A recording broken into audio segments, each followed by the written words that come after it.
Jolie's whiteboard was the first thing I saw. Bubble letters across Dad's fridge. Rotation. We've got this. Under it, lines in different colours. Tuesday, Thursday, Saturday and Sunday had my name next to them with little hearts. Monday said Barrett, Flex. Wednesday had nothing, and Friday was Jolie Meals, with a doodled casserole dish. My name looked like a sticker you can't peel off without ripping the paint. I'm Hadley Ryan. I'm 29 and work the pharmacy counter at the neighbourhood chain off Maple. My dad, Ernest, is 68 and came home from a right knee replacement 2 weeks ago. My brother Barrett is 34, a construction estimator who calls himself practical. His wife, Jolie, is 32, a teacher's aide who's good at making things look handled. The casserole Jolie dropped off last night sat cold on the counter, foil wrinkled from being lifted and put back. Dad can't stand tomato sauce. Nobody asked. I slid it into the fridge so I could wipe the counter. The sink was already full with the bucket I'd used to scrub the shower bench. The bench he'd slid off around 10 p.m. and taken me with him. He's not huge, but a recovering knee and a wet floor turn any man heavy. I had my arms under his armpits and my forearms burned while he grunted, and I said, 1, 2, 3, like we were moving a couch. We got him back up. I left a towel on the tile. This morning I bleached everything because the smell of last night still clung to the grout. Dad shuffled in his slippers, one hand knuckling the counter. "Morning, kid," he said, fierce like he wanted it to sound normal. "Morning." I dried my hands and pointed at the whiteboard. "We've got this, huh?" He squinted. "Who wrote that?" "Jolie." I put on a pot of coffee and checked the paper tape on his dressing. The edges lifted a little. "Fatima's set to come tomorrow for the wound check," I said, mostly to myself. Jaden called about PT again. They do midday slots. Midday slots mean Barrett's work hours, but on the board next to Monday in blue marker, it was just flex. At the pharmacy, my manager cut my hours last month, corporate numbers. I picked up nights and weekends to keep the health insurance and then drove here after or before to do the stuff that doesn't show up in a cute font. Laundry, barrier cream, compression socks, Chuk pads, ice rotation, tracking when he last took a pain pill without tipping him into nausea. I live 12 miles away in a one-bedroom and the gas meter sinks faster than I want to admit. Dad watched me pull the laundry basket out from under the table. "You shouldn't do all that," he said. "I know." I said it like I was agreeing, because arguing uses energy I need later. "Show me your hands." I checked his fingers for swelling. Fine. I eased him into a kitchen chair, slid the compression sock over my hands like a puppet, and rolled it onto his foot with the heel pocket lined up right. "Breathe," I said when he hissed. "It's tight because it works." Jolie's sticky note on the casserole said, "Extra cheese, pop in oven at 375 for 20. The handwriting had a heart over the eye. I tossed the note in the trash and took a picture of the whiteboard instead. I sent it to Barrett and Jolie with, "Hey, I can cover Tues-Thurs evenings and Sat morning. Need coverage other days for PT and meds. Also, I've spent $120 on gas and $38 on barrier cream so far. Can you reimburse?" I put my phone face down and kept moving. Coffee into Dad's favourite mug. Pill sorter checked. Garbage out. I found a bag of gravelly salt by the back door and remembered the forecast said frost. I sprinkled the steps anyway. By noon, I had Dad settled in his recliner with his knee propped just so. I handed him the TV remote and left the curtains half open because the sun came in across the rug and warmed his feet. He dosed and woke and asked me the same thing twice. "You got work tonight?" "6 to close," I said. "I'll be back after for the ice and dressing." He grimaced. "I hate that part." "I know." Before I left, I erased one of Jolie's hearts next to my Sunday square and wrote 6:08 p.m. in my own neat plain block letters. I stuck the laundry basket in my trunk and drove to the store, window cracked, the smell of bleach still on my hands. The evening was slow, cough syrup, a pack of rubber gloves, a man annoyed about a coupon that expired in 2019. Raquel wasn't on. I didn't have anyone to lean over to and laugh with. I stood on the mat and counted refills. A woman asked me what would help her husband sleep. Not sure, I said. Talk to the pharmacist when he's off the phone. On my break, I pulled up my bank app and did the math in my head again to make sure I wasn't making it up. 10 days, 12 miles each way, 3 trips a day sometimes. The cream was $37.99. I'd rounded. I sent Barrett the receipt photos. 3 dots bubbled under his name, then disappeared. Nothing. I went back to the counter. We closed at 9. I wiped down the counter with our last disinfectant wipe and finally checked my phone for any answer before driving back to Dad's. Barrett's text lit the screen. "You're not family leave. Stop begging." I stared at "not family leave," my hands still smelling like antiseptic, and felt something sharper than hurt. I didn't answer right away. I took a screenshot of Barrett's line, "You're not family leave, stop begging," and set my phone on the counter at the pharmacy, calculator app up next to it. I typed in $120 for gas, $37.99 for the barrier cream, $6.49 for gloves, $25 for the ortho follow-up copay last week, and the $25 PT copay Jaden said would hit at the first session. £214.48 stared back at me like a till tape. I scrolled my camera roll for the receipts, the cream from aisle 9, the gas station across from Maple, the copay slip I'd stuffed into my hoodie. I put them in a new album called Dad, Care.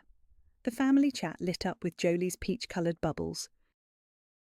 "Grateful hearts make light work," she posted, with a heart and some sparkles. Then, "Dropped a second casserole in the freezer, XO."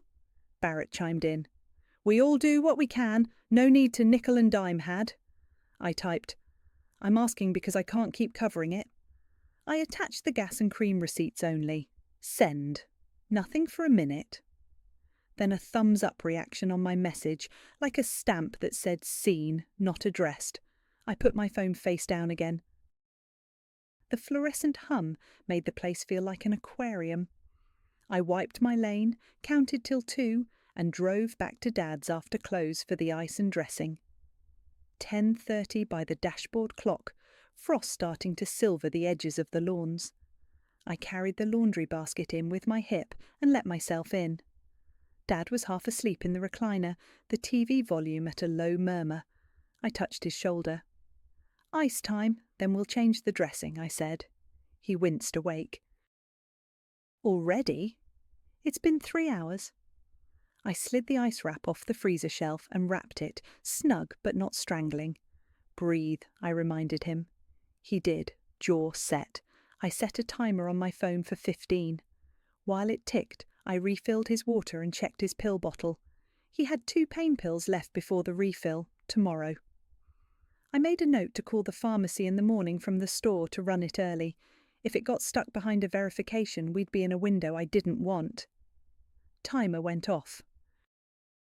I peeled the ice off and pulled the tray of dressing supplies from the hall closet. Saline, gauze, paper tape, barrier cream. The edges I'd noticed that morning had lifted more. "Heads up," I said. "This might tug." He nodded and gripped the armrests. I worked quick and clean. My hands know the shapes of these motions now. It felt like stocking shelves, only warmer. When I dabbed the cream into a sore spot at the edge, he hissed. "Almost done," I said. I retaped, smoothed it down, and tossed the old gauze in a sealed bag. "Bathroom?" I asked. He made a face. "Yeah." He stood with his walker, pivoted toward the hall, and his toe caught on the rug edge. The motion was nothing, half an inch, but it tipped his centre. He slipped, and his weight came back into me. I got my arms under his armpits and took it, that dense, live weight that feels like a stack of wet towels. My lower back screamed like a pulled rubber band. "Don't fight me," I said into his shoulder. "Sit into me. 1, 2. We rocked back, and I guided him onto the edge of the recliner instead, breath loud in my ears. He looked at me mortified. Fine, I said, swallowing the sting up my spine. We're good. We're not doing the haul right now. I'm sorry, he said. It's not your fault, I said, and meant it. The rug has curled since the last time I taped it. I pressed the edge down with my heel, like that would matter tomorrow. We tried again, slower. Bathroom, done. Back to the chair. I reset the pillows, tucked the blanket. He reached for my hand and squeezed, one long squeeze that said more than any thanks. He dozed. I rinsed the basin, set the trash by the door to take out. Before I left, I wrote the time of the dressing change on the whiteboard under my name, 10:55 p.m, so Fatima would see the spacing when she came tomorrow. I left a sticky note on the counter. Pain refill due tomorrow. Jaden called about PT. Midday. In the car, the heater clicked to life. My back was a hot ribbon. I opened my notes app because I couldn't think past the throb unless I put it somewhere. New note, boundaries that work even if no one agrees. I typed, post my hours on the fridge. Daytime primary contact, NARS Barrett, refills Tron pickups under Barrett's name. Keep receipts, ask once, in writing. 1 respite day, month minimum. Confirm payment with primary. I looked at the list until the words stopped swimming. No speeches, just tasks, things I could do without arguing. My phone buzzed once more. Jolie in the chat. We're all doing our best. Another heart. I locked the screen and drove home the 12 miles. The roads were empty. At my place, I set the laundry basket by the door, sat on the edge of my bed, and looked at my hands. They still smelled like antiseptic. I didn't cry. I took 2 ibuprofen, texted Dad home, and put my phone on the nightstand face down. Something inside me had shifted from asking to deciding, and it was quiet. By 10 on Sunday, my phone buzzed with Barrett. On our way, running behind, can't stay long. I read it while I slid Dad's sock over his heel and tried not to think about my back from last night. Fatima came at 10:30, cheerful but efficient. She washed her hands at the sink and nodded at the whiteboard. I like a plan, she said, and then looked at the dressing. Edges look good. Keep the barrier cream where the tape rubs. Any fever? Chills? No, Dad said, then added, I'm fine, to make it sound true. She glanced at the pill bottle. Next refill today? Yeah, I said. I'll have the store run it before my shift. I'd already called the pharmacist to make sure it wouldn't get hung up. She packed her kit and reminded us about quad sets and ankle pumps. Jaden's going to be midday, earliest Tuesday, she said. He'll need someone here for transfers. I'll be at work, I said. Fatima looked up at me, then at Dad. She didn't lecture, just wrote her note and said she'd log the visit. When she left, the house felt too quiet again. I had my stack ready on the table, simple calendar printed from my laptop, a list of costs, the receipts paper-clipped. I put a plate on the table because Jolie always looked around for little touches to comment on. Barrett and Jolie walked in at 10:50 with a bakery box and the smell of cinnamon. Jolie kissed the air next to Dad's cheek. Look at you, sitting up, she said. I brought muffins. We can't stay long, Barrett added, standing instead of sitting. He wore his work jacket like he might need to sprint back to a site that second. Sit, I said, and kept my voice even. This is quick. I slid the calendar between us. Here's a simple rotation.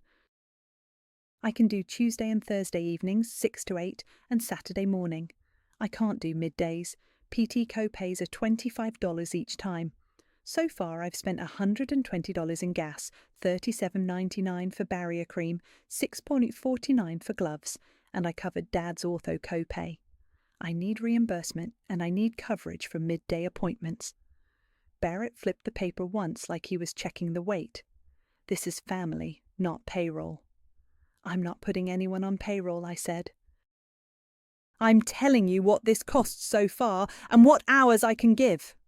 Jolie tore a muffin in half and put it on Dad's plate. We're all tired, she said, soft and reasonable. Let's not make this tense. Dad's face pinched like he'd swallowed something sour. He picked at the crumb and didn't meet my eyes. It's not tense, I said. and I felt how true that was. It's just the schedule and the bills. Barrett tapped the noon to 3 blocks I'd shaded on Wednesday and Friday. I can't promise these, he said. Work is wild right now. I'll flex. Flex hasn't handled a transfer yet, I said. I didn't raise my voice. Jaden needs someone here to help get him up. Jolie wiped a crumb track off the table with her fingertip. Maybe we bring more meals, she offered. I can do Fridays, meals. Meals are nice, I said, and looked at the casseroles still in the fridge. But that doesn't lift Dad out of a chair. Barrett's jaw worked. We all do what we can. You're here more because you have the, pharmacy schedule. He meant less important. He always said schedule like a problem I'd made. I'm here more because I keep showing up, I said, but I can't keep covering middays and paying for supplies alone. Silence.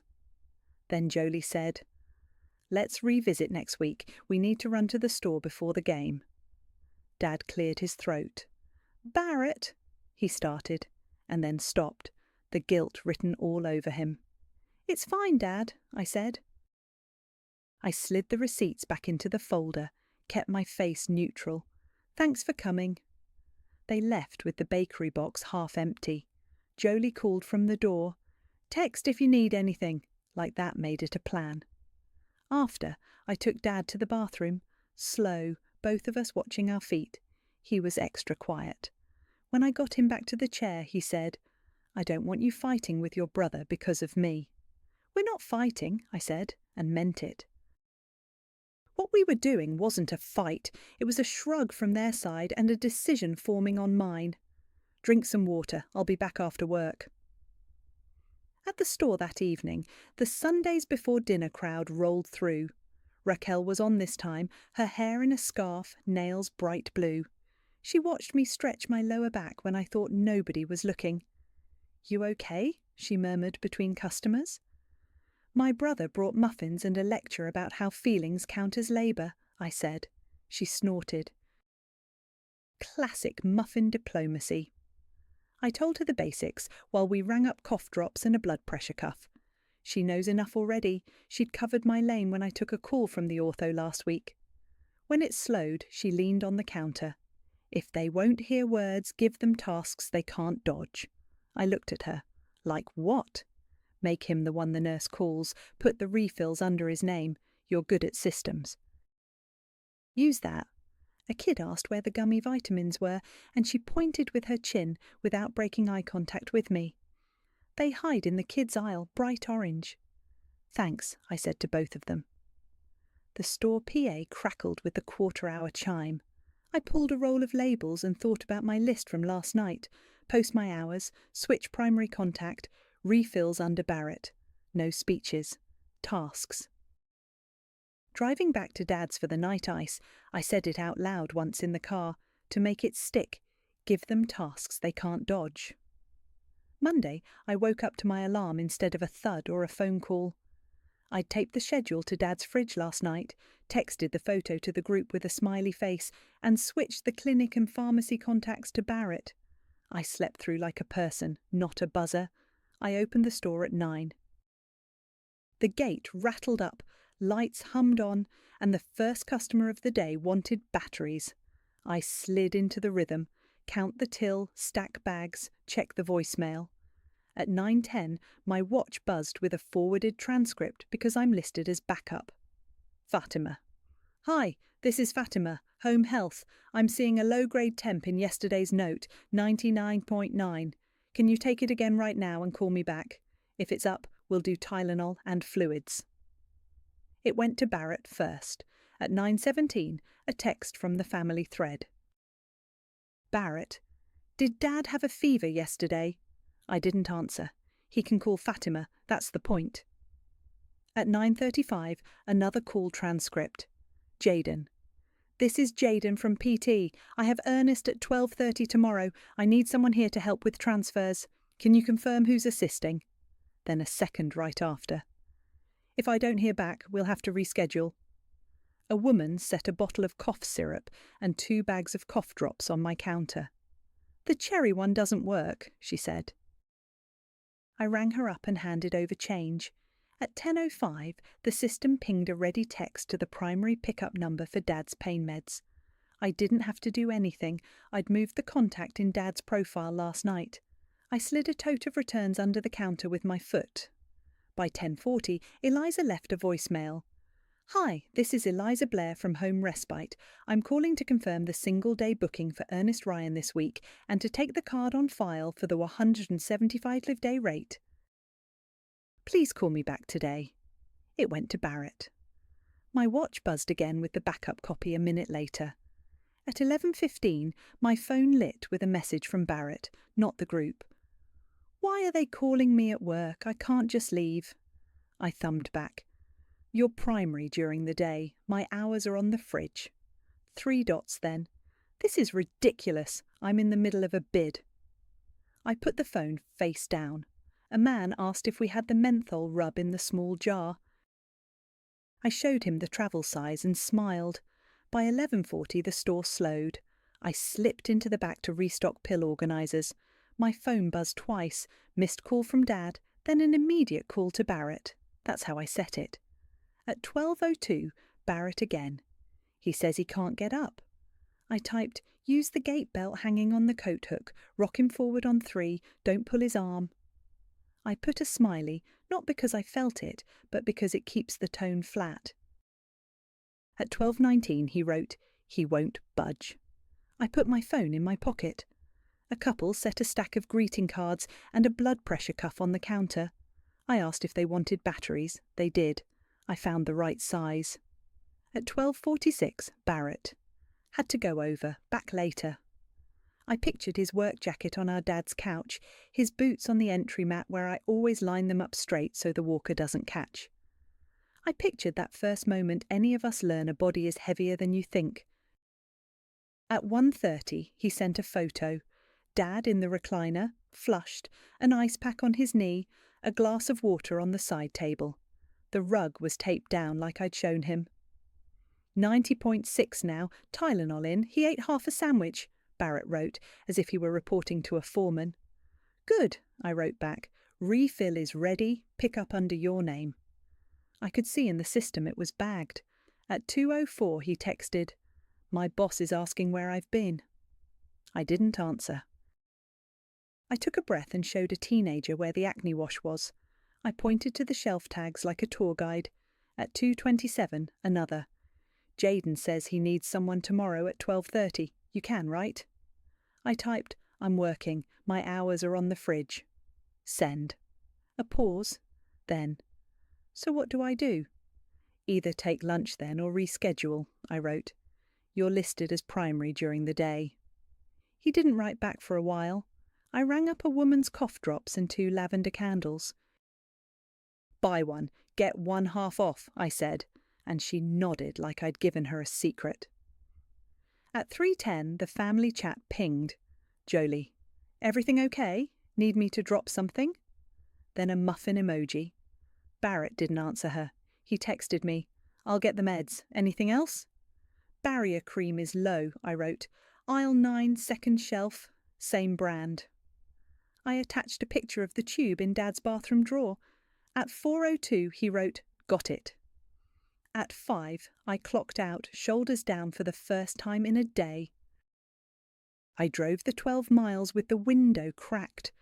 When I walked into Dad's kitchen, the whiteboard schedule was still taped where I'd put it. Tues, Thurs, 6 to 8 p.m, Sat morning, my blocks plain in black ink. Under Monday, I'd written, "Daytime, primary contact handles." Dad raised his hand in a hello. "Barrett was here," he said, like he couldn't quite believe it. "I know." I hung my keys, checked the Tylenol timing, and touched the tape on the rug edge with my toe. It held. My phone buzzed once more. "Barrett?" "How do you get him to move? He won't budge." I turned the screen face down and opened the freezer for ice. "On 3, I told Dad, and we counted together. By Tuesday morning, the group chat pinged with Barrett. Yesterday was a miscommunication. We're all aligned. No apology, just spackle words. Fatima left a message for the primary at 8:50. Light warmth at the incision. No drainage noted yesterday.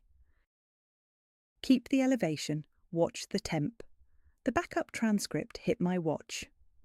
10 minutes later, the ortho nurse called Barrett and, according to the voicemail transcript, sent in an antibiotic to be safe. Cephalexin to our store. Pick up today. Jaden called at 9:30 about the 12:30 PT slot. I need a yes on help with transfers, he said. It went to Barrett. At 9:42, Barrett texted me, "Can you make 12:30 after all?" I sent back the same thing I'd been saying. I'm working. My hours are on the fridge.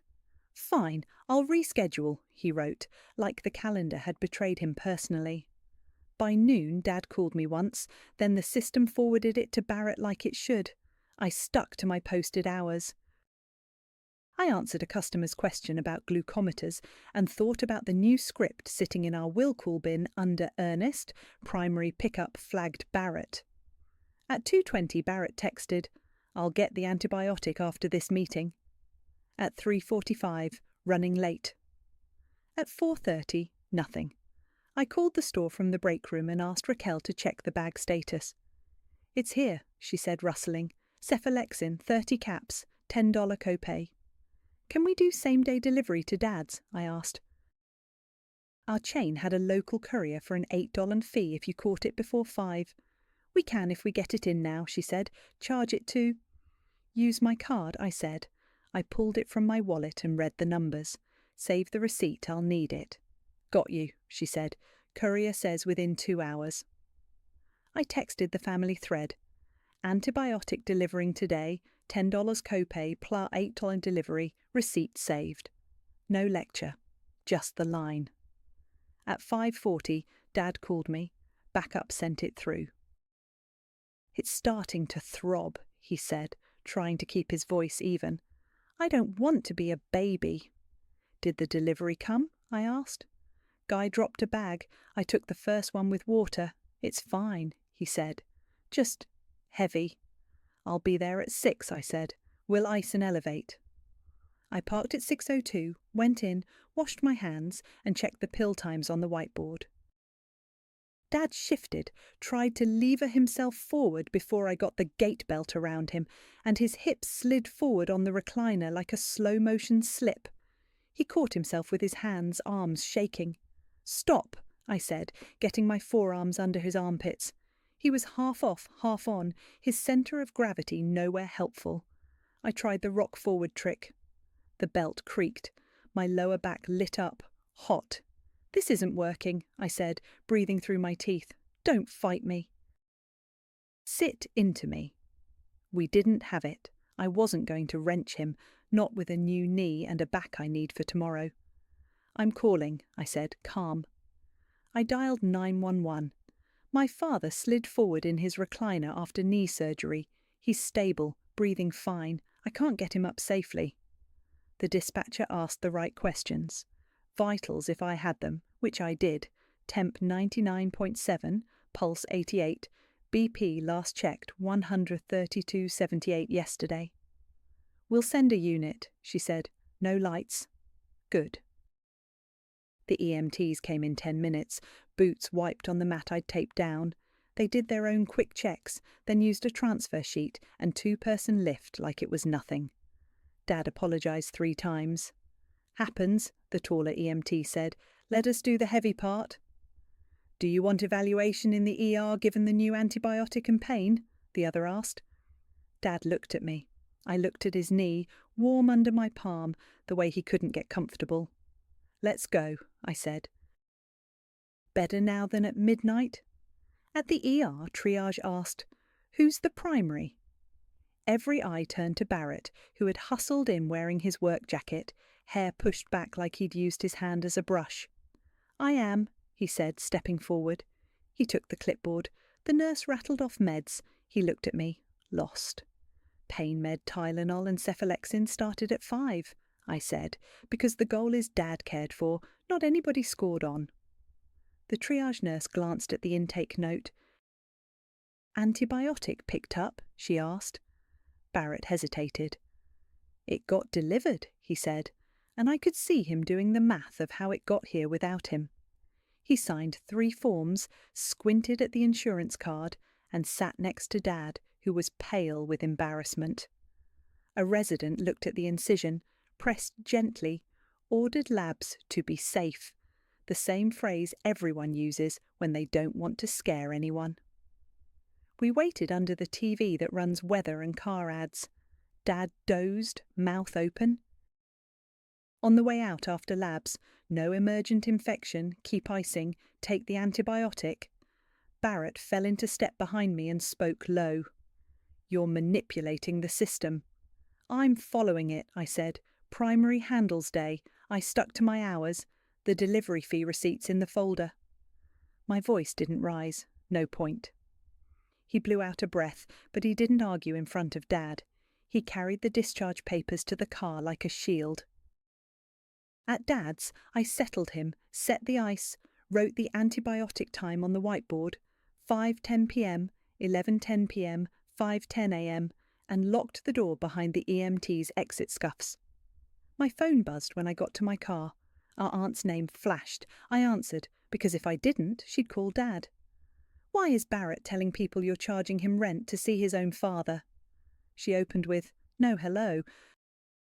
"What is going on over there?" I stared at the dark windshield, the reflection of the whiteboard schedule in my head. "I'm not charging anyone rent," I said. "I posted a schedule. I'm keeping receipts, that's it." "Well," she said, breath sharp, "you kids better figure it out." "We are," I said. "We are figuring it out." I hung up, put the delivery receipt in the folder on the passenger seat, and drove home. My back ached, but the plan still held. I set the kitchen table with 3 chairs and Dad's pill sorter like a centrepiece.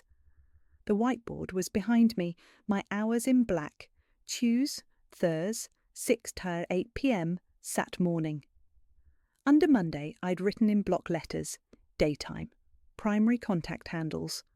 I put the receipts in a folder with a paperclip, the cream for $37.99, gloves for $6.49, gas notes, the $25 ortho copay, the $10 antibiotic copay, and $8 delivery.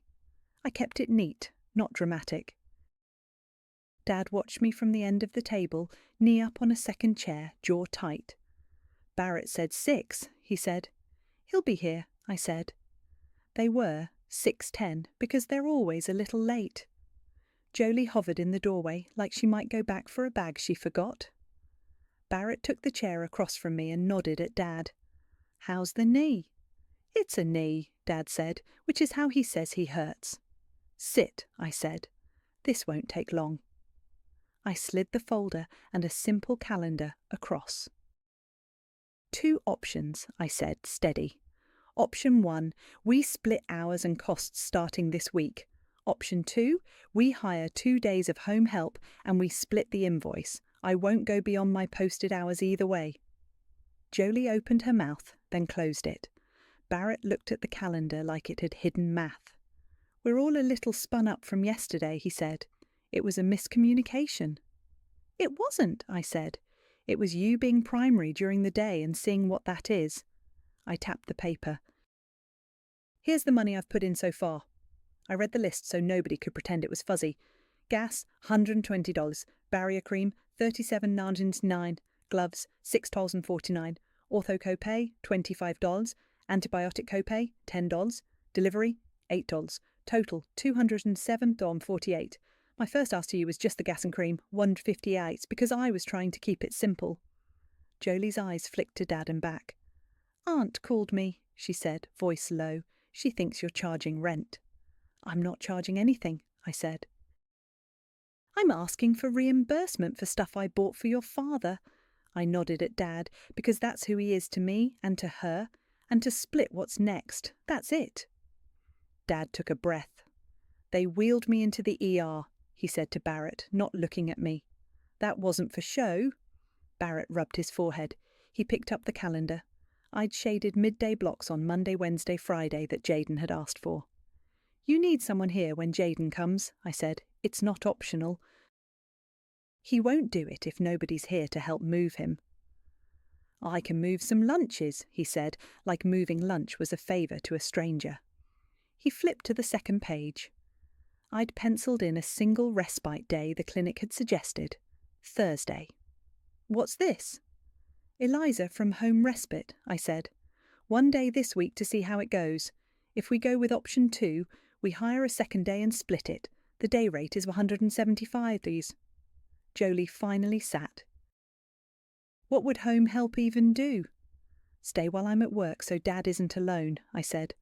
Help with transfers, make sure he eats, do the midday meds. It's not fancy. Barrett looked at Dad. Do you want strangers here? I want to not fall, Dad said. I want you kids not to fight. My phone rang on the counter. Unknown number, then the voicemail preview popped up. Eliza Blair. I answered and put it on speaker. This is Hadley. Hi, this is Eliza from Home Respite, she said.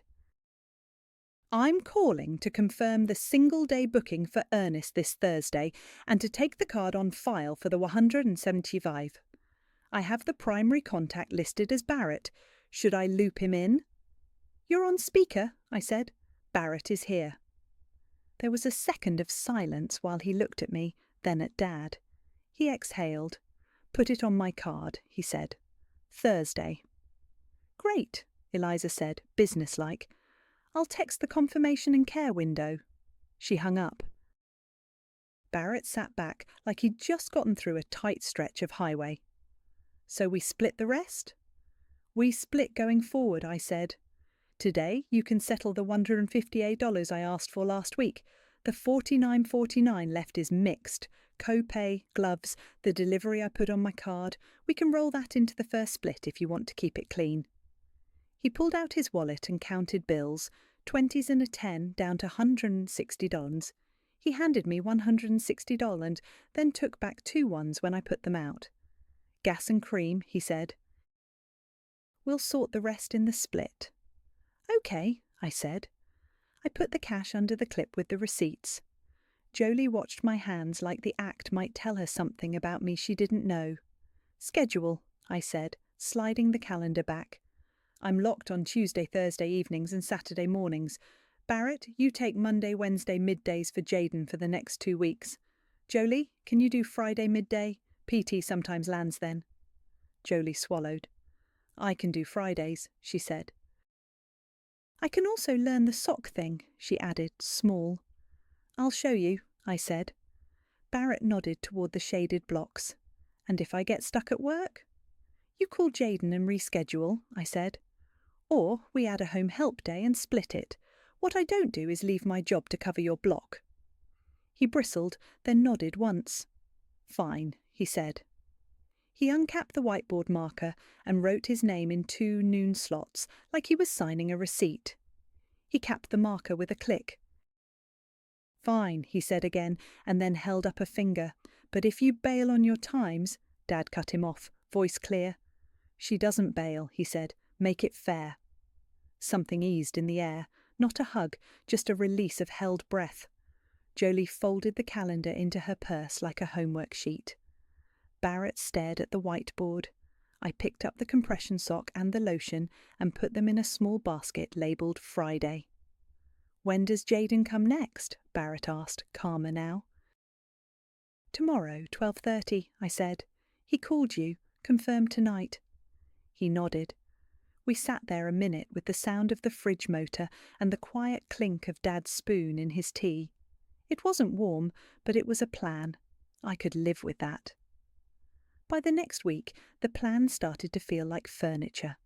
Monday and Wednesday middays had Barrett's name on them in his own handwriting, and he showed up because Jaden would not start without another pair of hands. Thursday, Eliza's respite worker, Marie, rang the bell at 9:55 with a tote and a calm voice. She took notes from the whiteboard without a single sigh. The house hummed instead of teetering. Friday, Jolie knocked at noon with a grocery bag instead of a bakery box. I googled low-sodium soups, she said, self-conscious, and I brought the socks. You said you'd show me. I set Dad up in the kitchen chair and handed her the sock and a plastic bag. Hands in like a puppet, I said. Turn it inside out to the heel, line up the heel pocket, then roll, not pull. She focused hard, dark hair falling forward, tongue pressed to the corner of her mouth. It took her a full minute, but she got it. Heel lined up right. Dad grunted and then breathed. "Okay," he said, "you can do that." Jolie smiled like she'd solved a small puzzle. "I can do Fridays," she said to me, without needing my approval. That was new. Barrett started picking up refills without commentary. The first time he texted, "Picked up, left on counter, also grabbed shoe, $14.99 receipt in the folder." I stared at the screen a beat because it didn't come with a lecture. Then, a quiet Venmo for $40 with the memo, "Gas." No emoji. I accepted it and didn't reply with a speech. I don't need a ribbon. I need the tank full. Fatima swung by midweek and peeled back the dressing. "Edges are clean," she said. "Keep the barrier cream where the tape rubs." "Good job with the schedule."